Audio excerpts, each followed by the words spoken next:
Hello student, आप सभी का स्वागत है मेरे इस यूट्यूब चैनल में।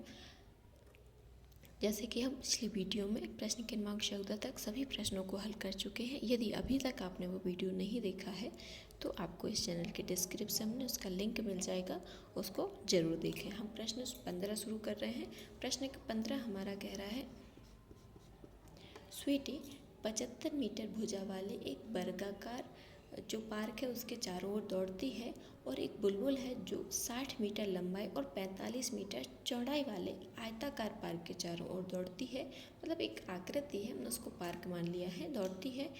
तो ये बताना है कि कम दूरी किसने तय की गई। इसके लिए तो हमें उनकी कुल दूरी पता होनी चाहिए, है ना। तो सबसे पहले हम निकाल लेते हैं स्वीटी की। स्वीटी ने कुल कितनी दूरी तय की, तो स्वीटी द्वारा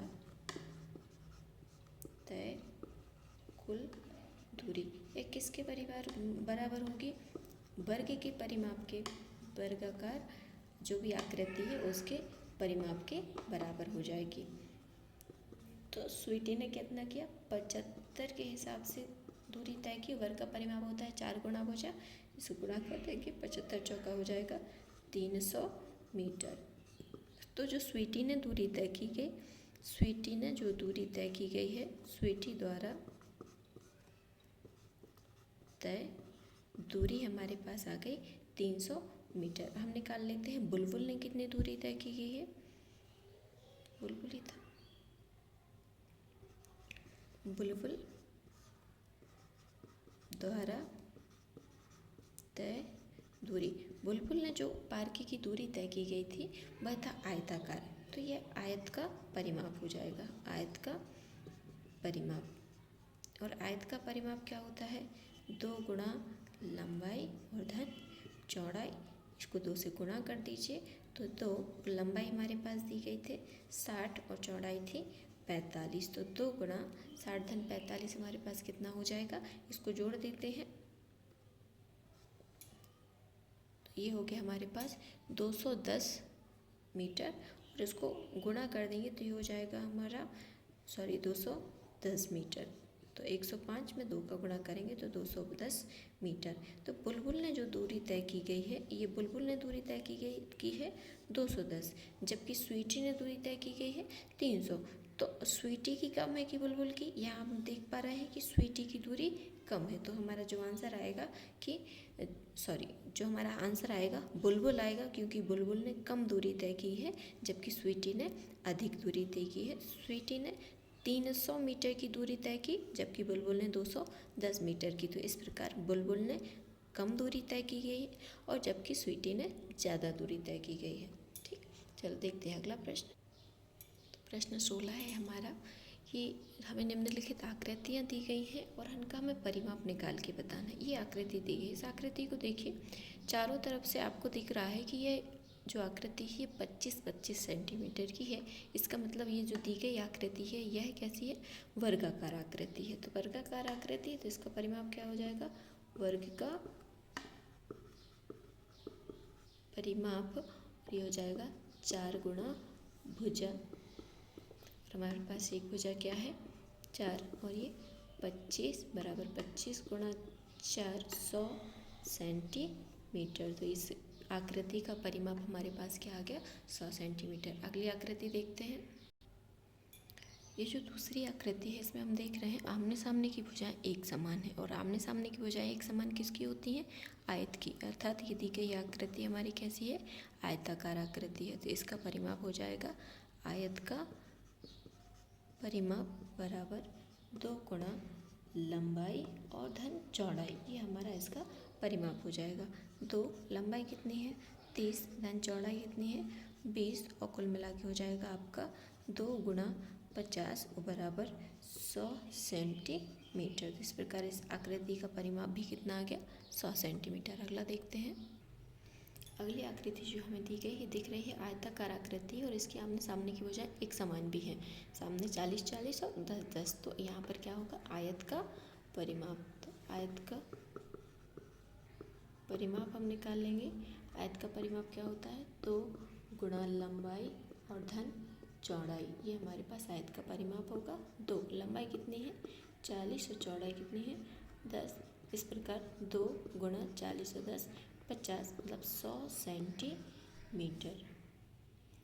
और ये नेक्स्ट आकृति हमें दी गई, ये त्रिभुजाकार आकृति है।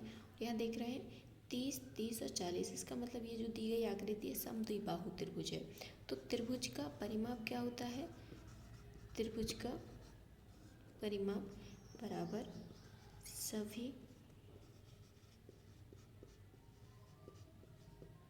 भुजाओं का योग। और सभी भुजाएं में दी गई हैं, एक 30, फिर से 30 और फिर 40, और इनको जोड़ दीजिए, 3 और 3 6 और 4 10, 100 सेंटीमीटर। तो इस बार हमने क्या निष्कर्ष निकाला? इससे हमें निष्कर्ष निकला है कि सभी के जो परिमाप आ रहे हैं वह एक समान आ रहे हैं। सभी के परिमाप 100 सेंटीमीटर हमें यहाँ से प्राप्त हुए हैं। चलिए हम देखते हैं क्वेश्चन नंबर 17। यदि आपने अभी तक हमारे चैनल को सब्सक्राइब नहीं किया है तो चैनल को सब्सक्राइब कर लें और वीडियो को लाइक करें। चलिए तो अगला 17वां प्रश्न है हमारा। नवनीत 9 वर्गाकार टाइल खरीद के लाया है जिसकी प्रत्येक भुजा की लंबाई 1/2 मीटर है।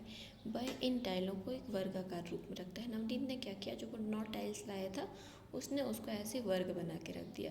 अब जबकि एक भुजा की लंबाई कितनी है? 1/2 मीटर। तो नए वर्ग की परिमाप निकालना, तो पहले हमें क्या पता होना चाहिए? नए वर्ग की लंबाई कितनी है ना। एक भुजा की लंबाई, तब तो चारों भुजा के निकली। तो 1/2, इसकी लंबाई भी कितनी? 1/2, इसकी भी कितनी? 1/2।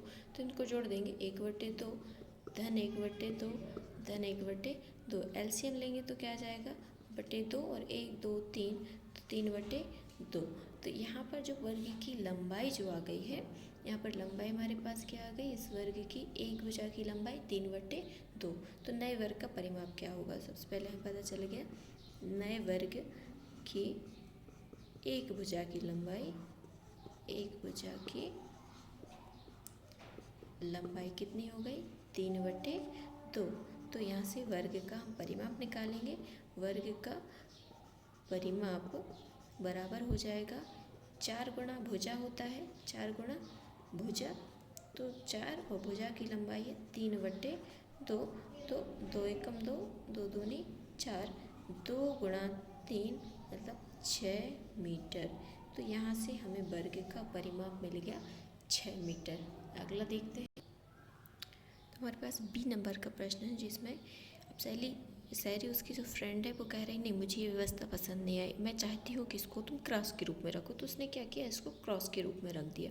जब इसको हम क्रॉस के रूप में रखेंगे तो इसका परिमाप क्या होगा वो ये पूछ रहे हैं ना। सबसे पहले हम इसका परिमाप निकाल लेते हैं। क्रॉस के रूप में रखा परिमाप हर किसी भी आकृति का यदि हम इजीली परिमाप निकालना हो तो हम कैसे निकाल लेते हैं? सभी भुजाओं का योग, सभी भुजाओं का योग, ये हम निकाल लेंगे। ठीक, किसी भी एक क्रम से यदि हम शुरू करेंगे, मान लो यहाँ से हम चलना शुरू करते हैं, हम यहाँ से क्रमशः ऐसे ऐसे चलते जाएंगे। तो सबसे पहले 1/2 1 धन 1 धन 1/2, फिर धन 1, फिर 1 प्लस 1/2 प्लस 1 1 प्लस 1/2 और 1 और प्लस 1, ये हमारे पास आ गया। इनको जोड़ देंगे, 1/2 धन 1/2 धन 1/2 धन 1/2। इनको हमने एक साथ लिख लिया चारों को। फिर ये हमारे पास बचे 1 2 3 4 5 6 7 8 प्लस 8 हमारे पास ये बचे।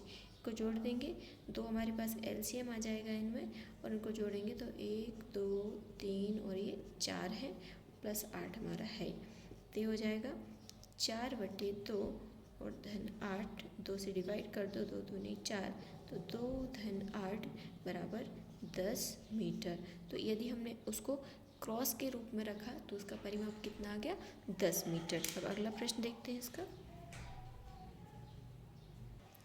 सी नंबर का प्रश्न कह रहा है किसका परिमाप अधिक है। देखो हमने देखा था जो वर्गाकार आकृति थी उसका परिमाप था 6 मीटर, और जो क्रॉस वाली आकृति है उसका परिमाप था 10 मीटर। तो इस प्रकार हम देख सकते हैं कि यदि क्रॉस के रूप में आकृति बनाई गई थी तो उसका परिमाप अधिक था। डी प्रश्न में कह रहा है नवनीत सोच रहा है कि सभी टाइल्स को हम ऐसे रख देंगे किनारे से बिल्कुल सीधा एक लाइन में, और इनको सबको रख देंगे और फिर इसका परिमाप क्या आएगा। तो 1 2 3 4 5 6 7, 1, 2, 3, 4, 5, 6, 7, 8 और ये हमारे पास हो गए 9 टाइल्स यहाँ पे हमने रख दी। तो इनका परिमाप क्या आएगा, तो इसको गिन सकते हैं। ये हमारा 1/2 और यहाँ से हमारा 1/2, 1, 2, 3, 4, 5 और ये हमारा इसका जो परिमाप हो जाएगा ये हमारा हो जाएगा, कितना हो जाएगा आपको सोच सकते हैं, ये हमारा 10 मीटर का परिमाप इसका हो जाएगा यदि हम इसको सीधा सीधा जमा देंगे। आप इसको खड़े में भी जमा सकते हैं, सॉरी 10 मीटर में होगा। तो इस प्रकार से सभी आकृतियों का परिमाप ज्ञात किया जा सकता है। ठीक है, तो आज के लिए बस इतना ही। और ये प्रश्नावली भी हमारी समाप्त हो गई है। तो अब हम अगली प्रश्नावली में अगली वीडियो में अगली प्रश्नावली पढ़ेंगे, प्रश्नावली 10.2। आज के लिए बस इतना ही, धन्यवाद।